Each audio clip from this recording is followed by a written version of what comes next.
Good evening, everyone, and welcome to the Winning Women Talk Show. I'm your host, Regina Shearer. I'm so glad to be with you this evening, and I just want to thank you for joining us on the Winning Women Talk Show. We hope that as you've been watching or listening to this show over time, that it has been inspiring to you. And if you're a first time viewer or listener, you're in for a treat tonight. But we hope that also, if you're in that precipice where you keep saying, oh, but I always wanted to do this, but I hope that at the end of this show, your butt will turn to an and then you will figure out, maybe you'll be motivated, inspired, or hear something that will tell you, if she can do it, so can I.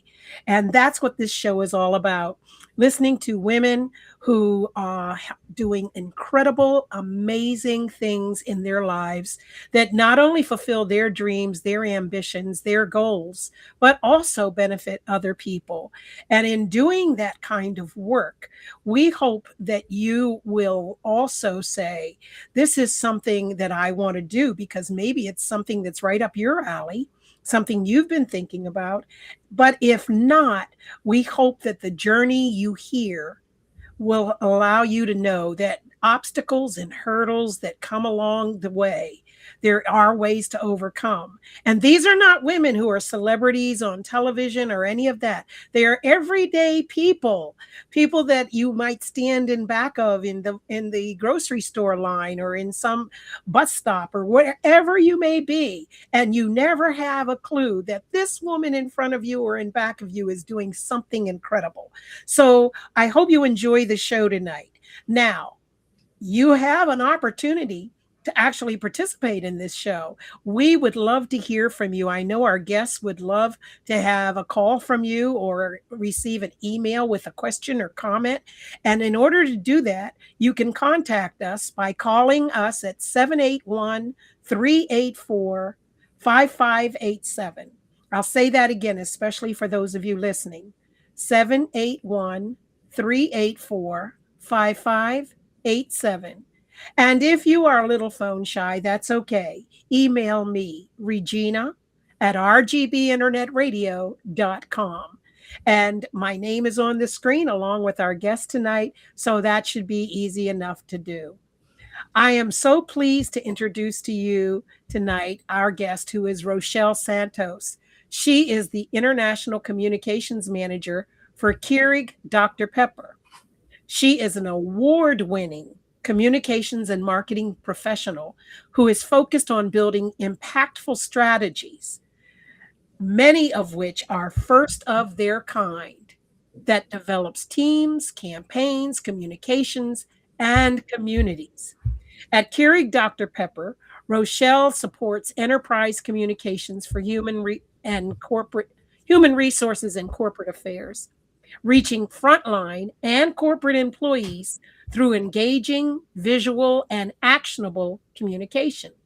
Now, that already tells you that what she does gets the point across. She executes strategies for a workforce of nearly 50,000 employees across North America, Canada, Mexico, Europe, and Asia, delivering integrated campaigns across wellness, compliance, engagement, and employee support groups.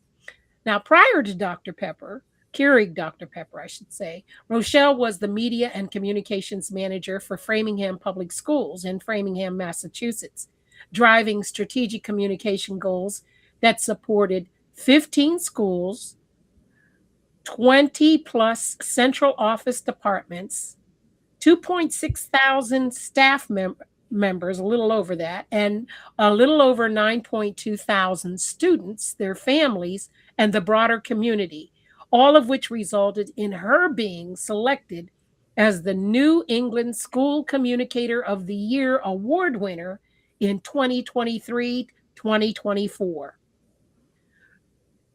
That's well done, Rochelle. Her work experience also includes being a digital marketing and social media manager, network product and marketing manager at Berklee College of Music in Boston, Mass.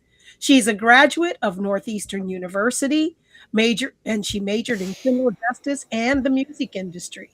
But her path changed when she realized communications was one of her strengths and media was one of her primary interests, and how to maximize media for communications purpose. So all I can say after that introduction is welcome, Rochelle, to the Winning Women Talk Show. Thank you so much for having me. Well, we're glad you're here tonight. And as always, I like to start off by asking our guests to tell us a little bit about themselves. So tell us about you, where you're from growing up, how you moved through and beyond criminal justice, Yeah, and well, all of that to what you're doing now. sure. So that's a lot. I guess starting at the beginning, very humble beginnings. I actually grew up in Framingham with my mom and dad, younger sister. She's about almost 5 years younger than I am. But, we lived in a 2-bedroom townhouse style apartment. And um, we were fortunate. We had what we needed. I mean, as an adult, I recognized that my parents struggled and, they got divorced when I was 12. So that presented new challenges. But, I grew up a happy kid. I started making sort of maybe not so great decisions around 13, like most teenagers, testing boundaries. But I started working when I was 14, and I never looked back. My mom is what we call a lifer. She worked 30 years in one job and has just finished working 30 years in a second job. And she definitely instilled a strong work ethic in me. So that drove me. I mean, I knew that I wanted to go to college. But seeing a criminal justice degree and communications, like it doesn't quite align, but there is a reason for that.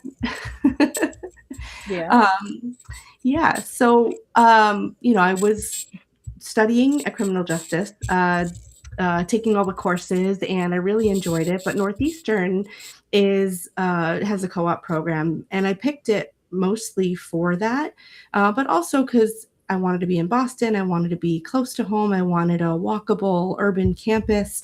Um, and I'm really glad that it all worked out because it was actually, I put all my eggs in that basket. That's just, it's what I wanted. I really enjoyed true crime, and I didn't know what I wanted to do, but I was like, this is a passion of mine, so I'm going to follow it. Mm-hmm. And so the way the co-op program works, for folks who maybe aren't aware, is that, I went to school from September to June first year, like every other, most other colleges. And then for the next 4 years, so total of 5-year program, I would alternate 6 months in the classroom and 6 months working, so that when you finish the end of your 5-year program, you have 2 years work experience, which is, supposed to help when you're entering the working world. And so I was, partway through my education. I was doing a co-op, an internship at a local courthouse in the probation department when I met an aspiring rapper, DJ. And, I was a young, carefree 20-something. I fell in lust, and I said, I'll help you. And so what followed were several years of grassroots marketing, booking gigs, putting together press kits, sending them out, traveling the country, doing shows in different venues. And it was awesome. And it was just I enjoyed that so much more than the courthouse experience, that I said, you know what, this is what I want to do. And I didn't want to commit more time or money to my education because I just wanted to get out and do it. So I declared a music industry minor, and I put the rest of my education towards that. And I continued on the side with this, sort of music marketing, um, you know, this internship experiences. And yeah, so that was how I moved away from criminal justice, right? And so I think later we'll talk about how I didn't use the degree, but the education was crucial, Mm-hmm.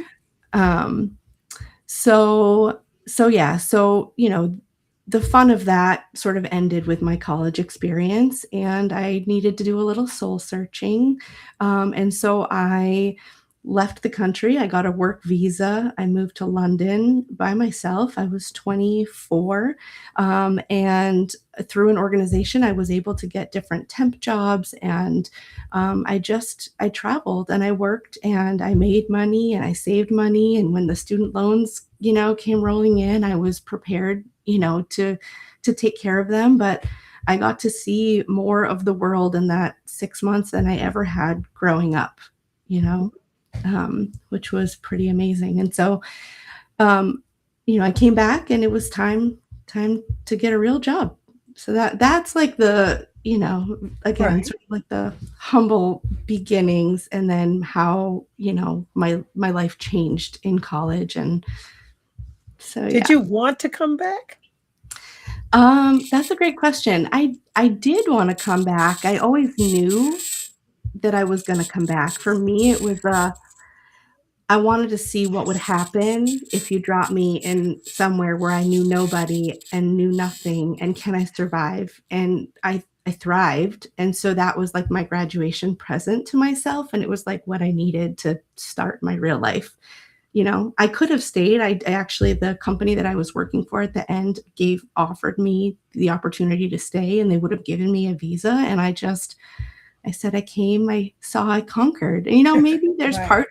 part of me that feels like maybe I should have given it a longer go, but I don't really have any regrets. Good. Yeah. Good.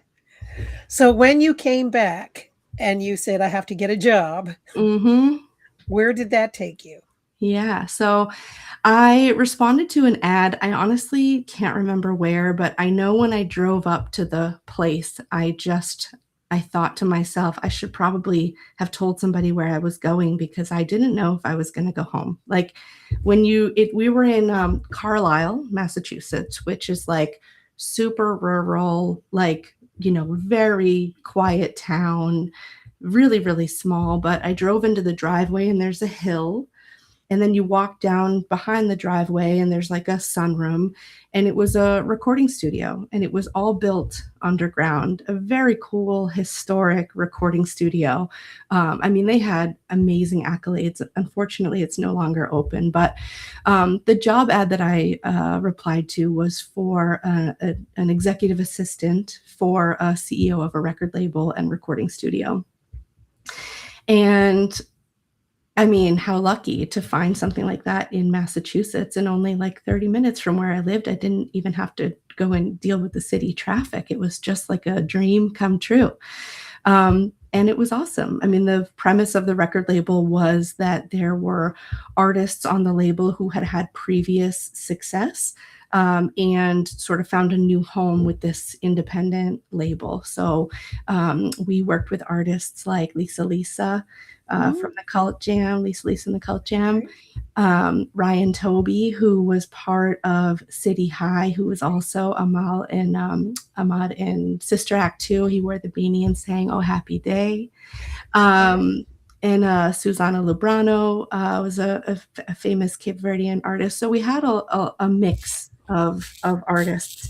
And the job changed, from being an executive assistant to being the GM, where I was the glue between marketing, advertising, promotion, distribution.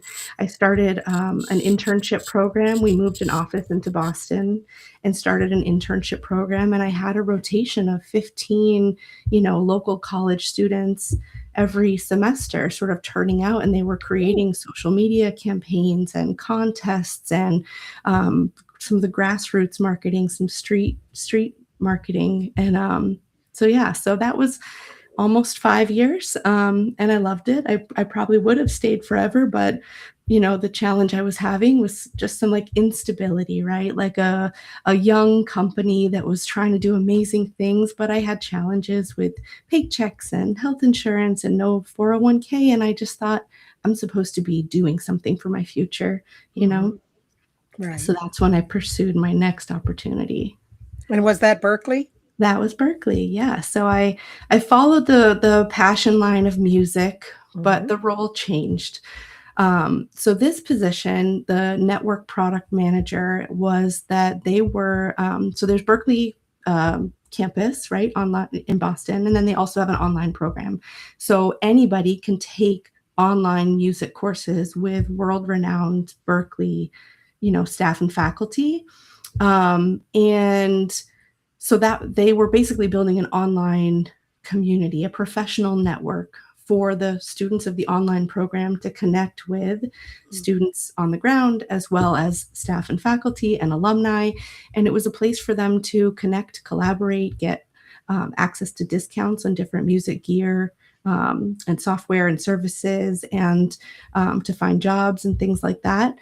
And so I was working between like the designers and development and different campus groups to figure out, what do we need this thing to do? What do we want this network to look like? It was, LinkedIn existed at the time, so we kind of referred to it as like a professional network similar to LinkedIn, but it was really very music focused.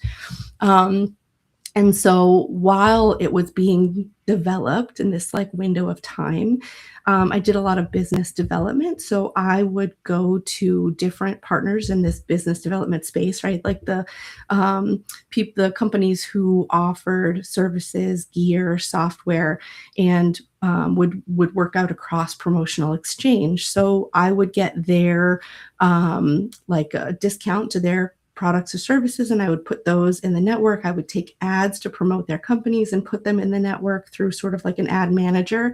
And then I would also have them promote Berkeley Online's program so that they could generate new students. And so so that cross promotional marketing was a lot of like an introduction for me to sort of digital marketing and email and social media, but from like a different, not like pushing out artist content, but more like this more business development angle. Right. Did you So find that challenging, or did that just come natural to you? I think there were parts of it that came natural and there were parts of it that were challenging. I mean, in my last role, I had the CEO was my boss, and I had like one or two other colleagues, and then I had a team of interns. But now I was working for an organization that had hierarchical structure. I had to learn about like office politics and, different types of interpersonal relationships, and also how to navigate, like if I was going to do a road show to try to get staff and faculty to adopt this platform, there was like the figuring out who's who and who do I go to and how do I, so I would, those are just like daily challenges, but nothing that I was like turned off by. Right. So in that role, because I there's so many aspects to communications and media. Were you exploring software for faculty or administrators or musicians, or was that someone else's job? Or Yeah, I mean, the platform itself, like we were designing and defining the features, like how do we want a chat to work, right? oh, Within this particular network, it wasn't about like finding other like tools and bringing them in. It was more like finding platforms and tools like SoundCloud or Bandcamp. I don't even know if some of these exist anymore. I'm sure I'm dating myself, but like going out to those types of companies and making sure that they had a presence so that students knew about them to be able to use them, things like that. right, This role was really like a behind the scenes helping to, again, I was the glue, right, in bringing this network to life and also doing this cross promotional social media marketing piece. And so yeah, I think it was less communications focused. I don't think I had quite right, transitioned to that quite right. yet. But Yeah. that had to be an awesome site for students, Oh yeah. right? Yeah. Especially brand new students, right? So, Yeah, for mm, sure. And, I think that there was a lot of potential, but the reason I was only there 2 years is because they took a turn in how they wanted to operate between the online campus and the physical school. And so the network did not, they basically like went in a different direction. So when they didn't have that anymore, I went somewhere else. Right. Yeah, yeah. Well, I understand that. Well, what for you, however, outside of the politics of the institution, what Yeah. was one of your biggest challenges to you in terms of your learning trend or and the services you provided? Yeah. Um, that's a great question. I think some of it was like the hierarchy and I have this goal to get this thing done. What's the path to get there? And sort of I did a lot of relationship building to figure out who could help me. I mean, even one of my greatest friends to this day, she actually still works there. And so, but she had her hands in everything. And so, you kind of find the right people who can help you to navigate. I wouldn't say she's like a mentor, but like, there is a piece of that you know, that's prevalent. So things changed and your work therefore changed. And so you moved on. And Mhm. is that what took you to Keurig Dr. Pepper, or was there something? Not Oh, no, yet. Framingham, Framingham. Yeah. So actually, after Berkeley, I ended up at Staples. So in their HQ in Framingham. So my commute went from, the Framingham to Boston Oh, to 10 minutes, which I really, really liked. But that was a social media program manager role. And so I was managing social media programs for different products and services that Staples had. So if it was to promote copy and print services, I would come up with different things that we would want to do to help promote those. I'd work with the internal agency. They would create the content and then we would publish it and track metrics. But so copy and print is just like one example, but right. also supporting technology. I also supported big seasonal campaigns.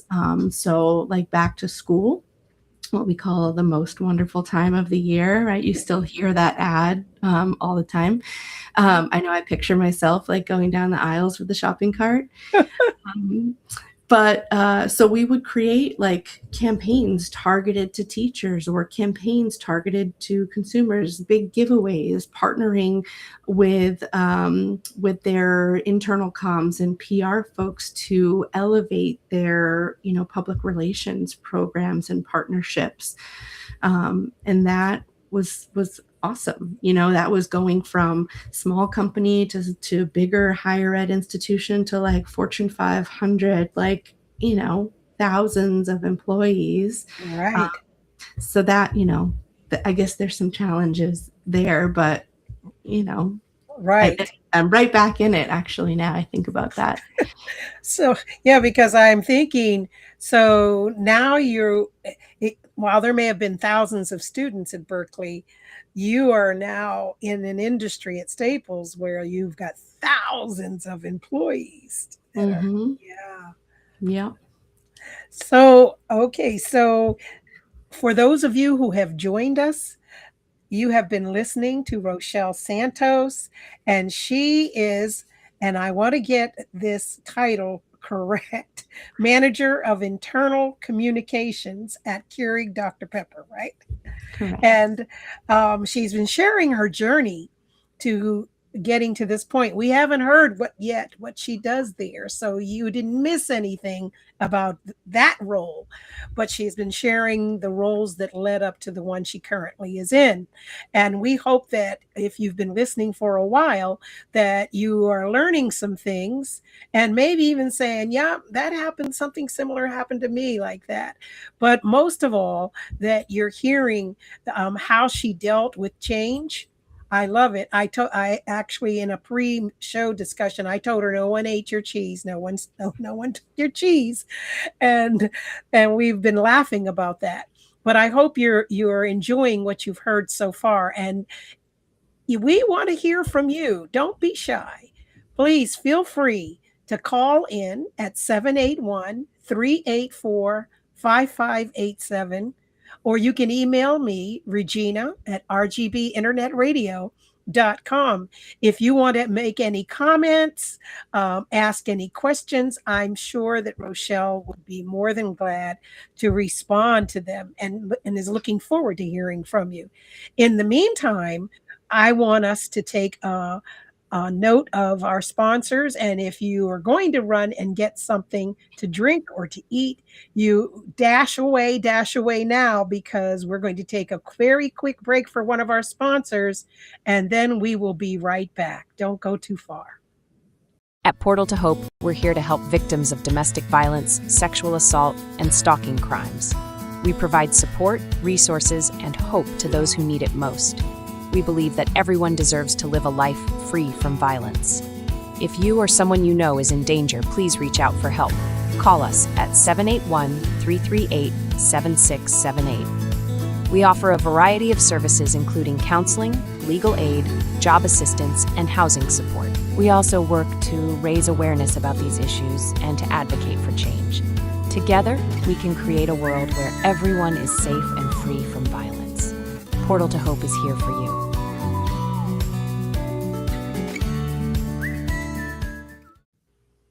And we are back with Rochelle Santos. And Rochelle was about to share with us her experience at working with Framingham Public Schools.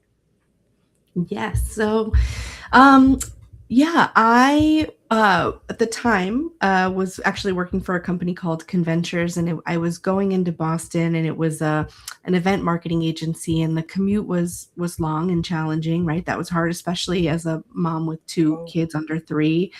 And so when a friend of mine saw the posting for media and communications manager for Framingham Public Schools, I thought, wow, that sounds amazing. Amazing. I could use all of my skills in marketing, in digital marketing, in managing websites and social media to create awareness for things that are happening in the schools, in the community where I grew up and where I was already living and going to raise my kids. Yes. So I applied, I got the job, and it was 6 years of blood, sweat, and tears. It was, communicating through COVID, which, if you Oh, think about yes. like the concept of challenges in a job, I know COVID presented challenges for everybody. But there were families of over 9,000 kids that were literally like, what do we do? And it was really, really tough. I mean, a huge pivot. But yeah, that's, I don't know if there's like a next thought. My mind is spinning with all of the things that So communications had to be absolutely essential, because at that time I was in higher ed, but I had just retired, and I was hearing horror stories about suddenly, and I think most educational for educators, not just having to readjust to teach online, but recognizing that they had children, students in their classrooms who didn't have technology at home, or didn't have internet, or Mhm. something. There were just other challenges I don't think anyone in education anticipated, because the teachers I knew were focused on developing a curriculum they could teach online, that Mhm. transition. So what were some of the things that you were encountering? 100%, all of those things. So, they knew, the folks that I worked with in the administration, they knew that those were things that we needed to solve for, right? So they were working with the different, companies to try to get hotspots, to try to get, free or reduced internet services, trying to, make it so that everybody would have access. And then in the fastest way possible, figured out how to get Chromebooks to every single student, which we were not a one to what they call a one-to-one district. We were not a one-to-one district at that time. Mm, If a district comes and says, oh, we're going to be one-to-one, usually it's like, we're going to have a 3-year plan. We're going to get, we're going to do this thing. right. No, we became a one-to-one district in like, I can't remember. I don't even want to say months. It was weeks. It was weeks that they pulled this together. And so it was, everybody around the clock. And of course, you don't know when we first get sent home on March 11th or March 12th, if this is going to be for a day or two, a couple weeks. Like, I don't know, maybe somebody would have predicted it was going to be a lot longer, but Right. yeah. So all of those things, the internet, the devices, figuring out how to teach online, the challenges of, trying to teach a kindergarten. Like, I don't know if you've seen a kindergartner sit still at a computer for hours. My kindergartner, who was in kindergarten during COVID, could not. It was impossible. Mhm. So yeah, shout out to all those teachers, especially the ones who stuck with it, because wow, you know. Right. And I actually heard some teachers in higher ed who were teaching elementary and K through 12 students Mm-hmm. how to teach those courses. They were talking about the fact that because many of them were doing their practicums, they had to switch to online. And the great thing about being younger as a college student is that your creativity instincts for keeping children engaged are a little greater. And so all of a sudden, they're coming up with software that students could interact with, right? That would help them create things to keep, especially the kindergartners, first graders. Yeah. So I think that a lot of people appreciated that, but it was quite a struggle, I heard.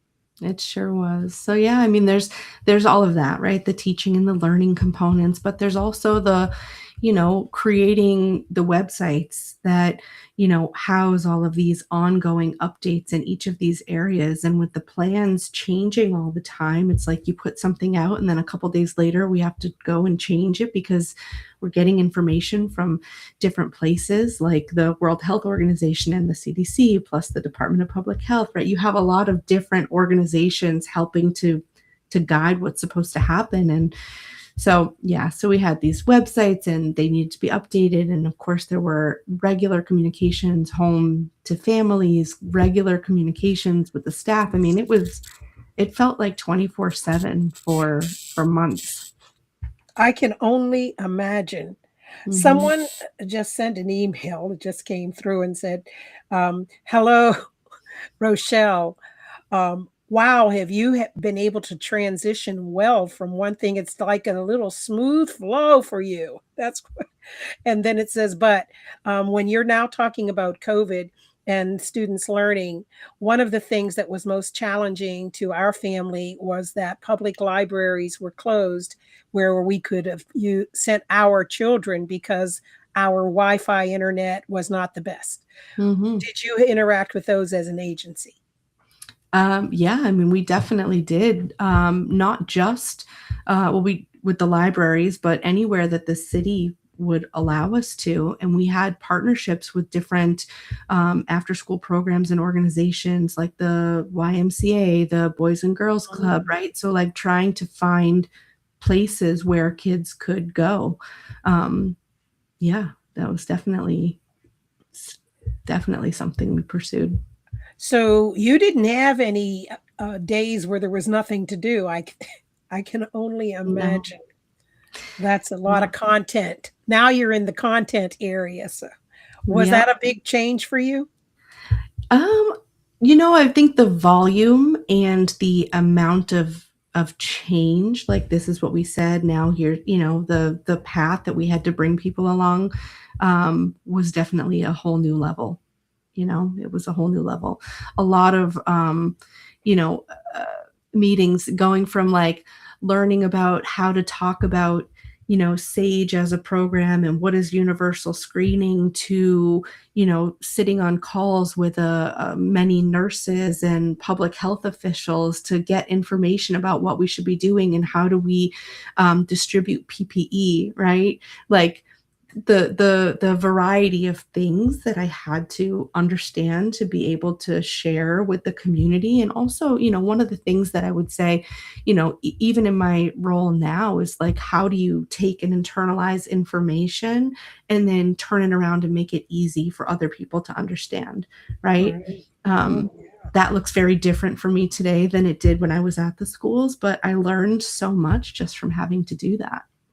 How did you handle accessibility for people with learning disabilities? Yeah. Accessibility was actually a really big topic and something that I worked really hard at when I was in Framingham. Actually, the school's website was part of an OCR complaint, like from the Office of Civil Rights, Mhm. because the website itself, there were parts of it that were not accessible, right? And at the most basic level, we're talking about links, working and being sort of coded and written appropriately. We're talking about color contrast. We're talking about font size and the ability to switch. Some of these like most basic things. And so, in going through that experience and seeing all the things that needed to be changed on the website, that was like a huge education. But I also I had several people, what we called webmasters, who were either educators or office managers who received a small stipend, to be a webmaster. It was their job to collect the updates that needed to happen on the website, and I would guide them and train them on how to make those updates while also infusing some of this accessibility into it because Mm. not everybody knows about accessibility, like what you need to do and what help makes things, possible for people to be able to read or listen. Um, I can't even imagine being in your role during COVID. You yeah, must have lived there almost. So it's a good thing you were close to yeah. home. Well, and actually that was a quite a change too. I mean, I was in the office every day until COVID, and then when I got sent home like everybody else, I was working right here in this office, and my then 3-year-old and 6-year-old were out in the living room trying to learn online. I mean, it was yeah, it Oh, was so like you PTSD. were at home doing all this. Oh, I was, yep, yep, wow. yeah. And so at COVID's over, and Mhm. how did the Keurig Dr. Pepper thing happen? Okay, so the schools, I was there for 6 years. Again, one of my most favorite jobs to date. I loved it even on the hardest days, many of which we just talked about.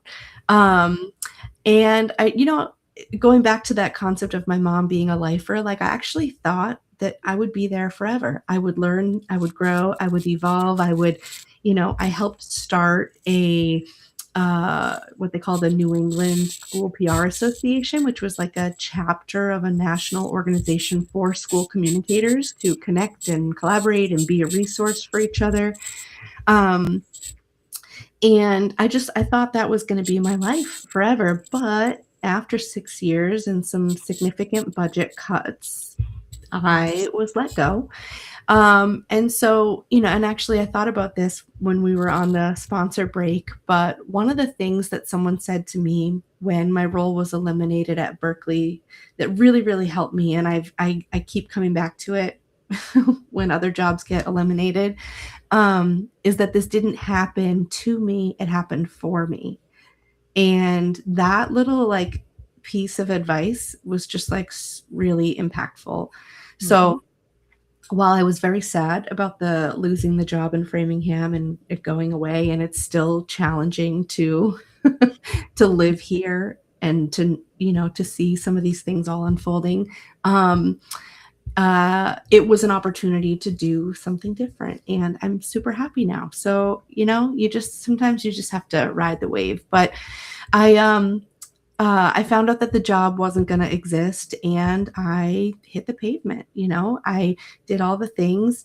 I pursued the job at Keurig Dr. Pepper, what we call KDP, not just because I like love coffee and enjoy gathering with friends and family where there's usually, beverages. I introduce all my family, the kids, to root beer floats. It's like a fun thing for me. But on their website, they have a whole page dedicated to what their culture looks like. And, I loved the internal communications aspect of the job that I had just come from. Mhm. And I was really attracted to the culture. And so that's what led me there. Mhm. And so now you're at a really, really big, they get bigger and bigger as you, Yeah. now you're dealing with mega thousands. Yeah, right. It is interesting though, because, and I know that we talked about this in the pre-show too, but KDP is undergoing a huge transformation.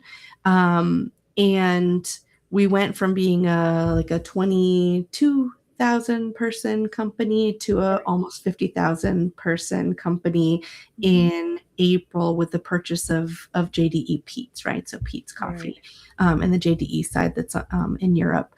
And so, we're in the process now of figuring out how that all works, right? You're taking a company with like very significant regional differences and trying to pull it all together. So, an exciting challenge to be a part of. Definitely like an incredible career moment. I don't know how long the moment is going to last, Right. Oh, but it feels like a while, right. Yeah.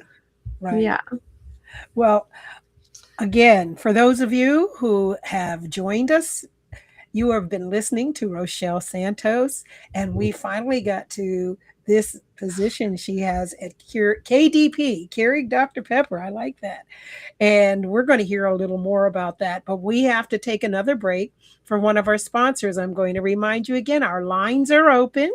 And you can also send an email with any questions or comments that you may have. The phone in number is 781 384 5587. Or you can email me, and it's very simple, Regina at rgbinternetradio.com. And we'd like to hear from you. So, again, we're going to take a very quick break. Don't go too far. We will be right back.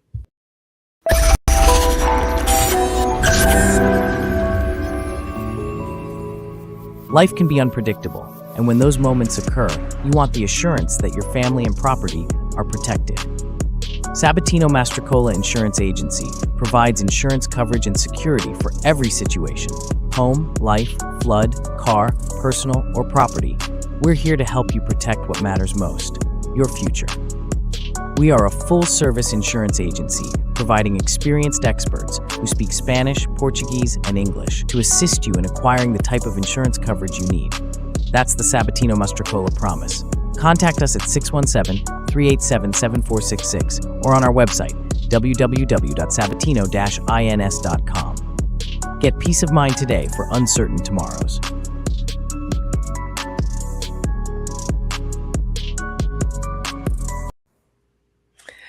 Well, Rochelle, we're back. And one of the things that came across in an email is that's a big company. Are you involved with the international side or just the national here in the in North America? Yeah, I definitely touch several parts of it. I have teammates in Montreal that I get to work with and that I work with on translation for our employees that are in Canada. And I also work closely with folks in Mexico, as well as Switzerland and Ireland, and sharing information in Asia as well. So you said a word that intrigued me, translation. So is that going on in Mexico as well? Yeah. So anything that we share with employees in Mexico must be in Spanish. So we take what we write and go through approval flows and everything. And then that goes through translation, and then it gets shared with employees in Mexico. And everything that we share in Canada has to be shared in both French and in English. You have to have both. So Okay. So my question for you is, I saw, and I'm not sure all of our listeners will know, so I'd like you to explain this. I saw that you are really extremely brilliant at creating connections at scale. So Mm. that phrase, connections at scale, what does that mean in your environment? Well, that's interesting. I mean, for me, I think it's a few different things. The first thing that comes to mind is that, I have different partners in different departments or functions, as we call them. And so I work with those partners. They give me the information about their programs that need to be shared with employees. And so I take that, I'll turn it into content, whether it's an article or a video or a digital screen that shows up in a break room or an elevator sign. And so all of these pieces kind of work together. But what I really love and the piece that's so fun is finding ways to connect those dots. So like for example, I work with somebody in community engagement. Their job is to run the programs that encourage volunteerism, that encourage giving back, that makes sure that all employees know that when they volunteer, each hour they volunteer, KDP gives them a $10 reward that they can then give back to different organizations, Oh, up to $300 a year they can do. And so wanting to make sure that employees use those rewards to what we call engage for good, right? mm-hmm. But I also have partners on the benefit side. And so, for example, my partner who does this Engage for Good organizes blood drives. Twice a year, a couple different locations, we go and we give blood through the American Red Cross.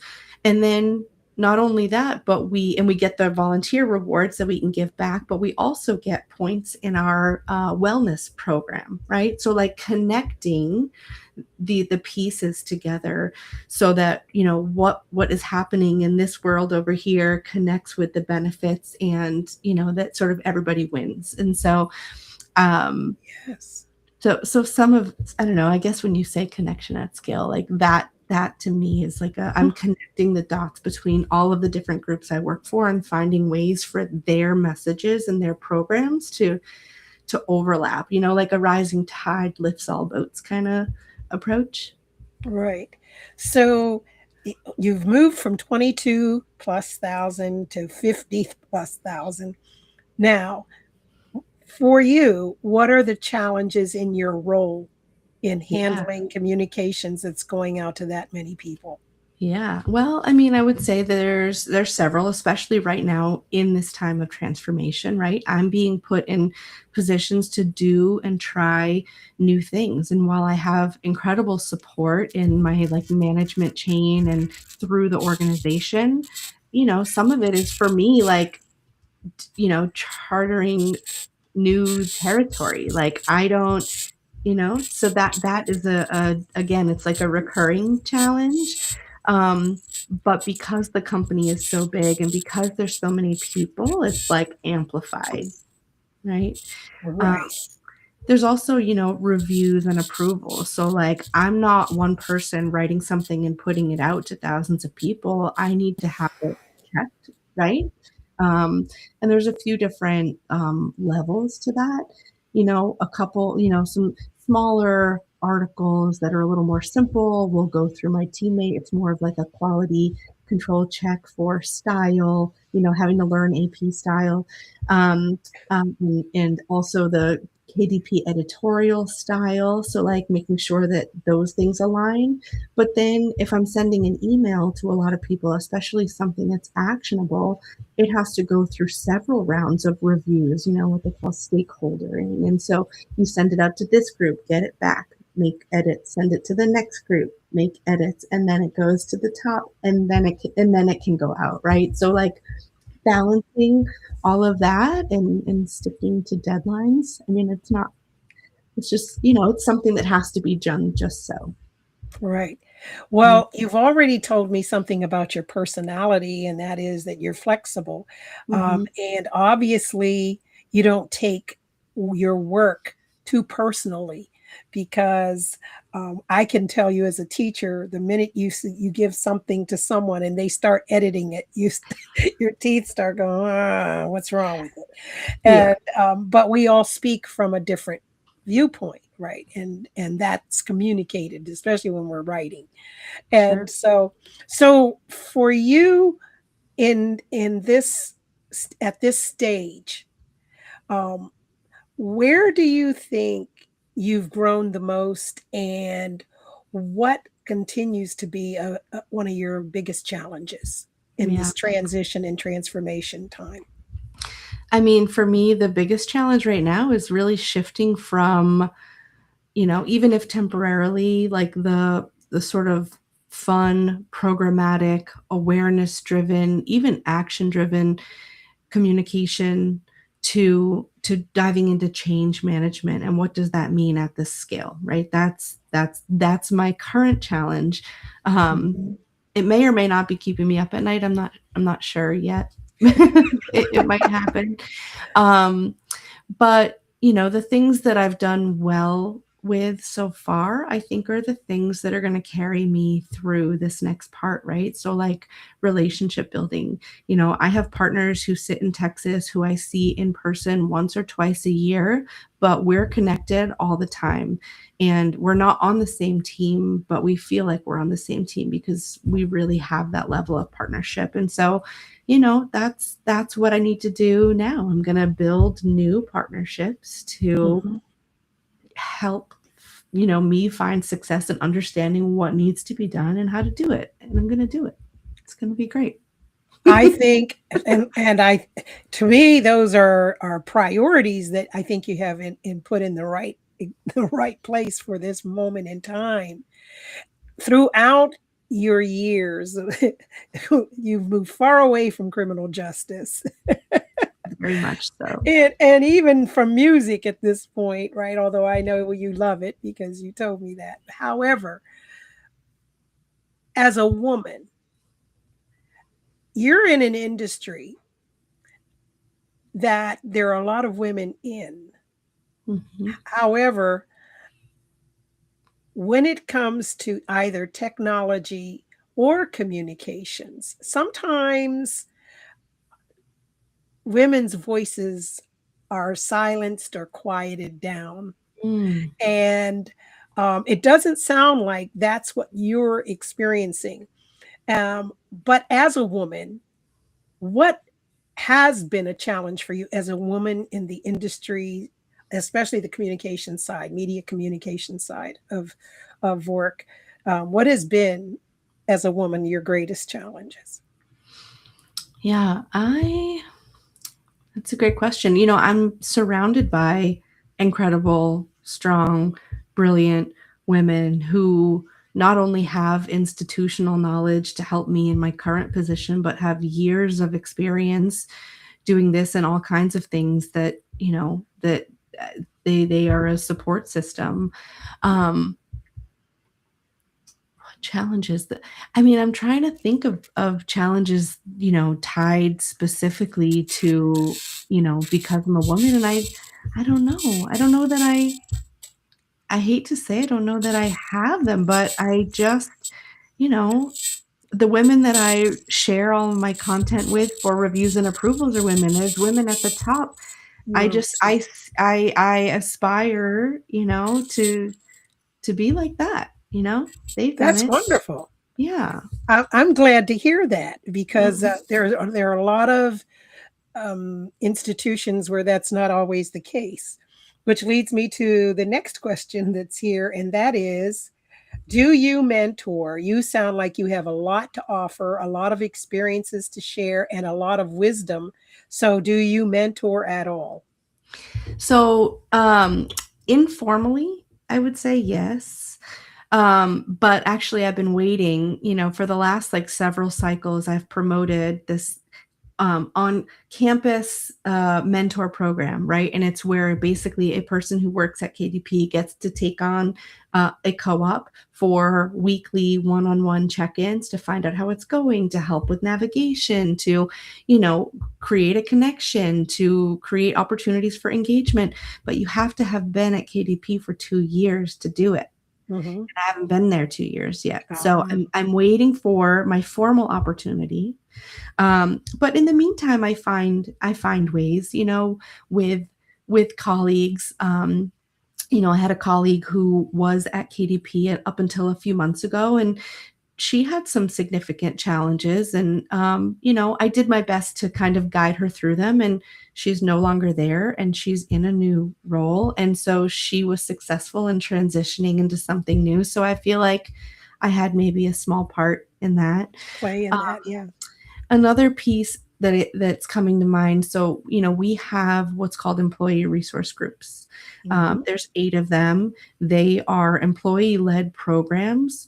Some people refer to them as affinity groups. We've got women and allies. We've got Asian and Pacific Islanders. We have and allies. Everything is with allies. LGBTQ plus.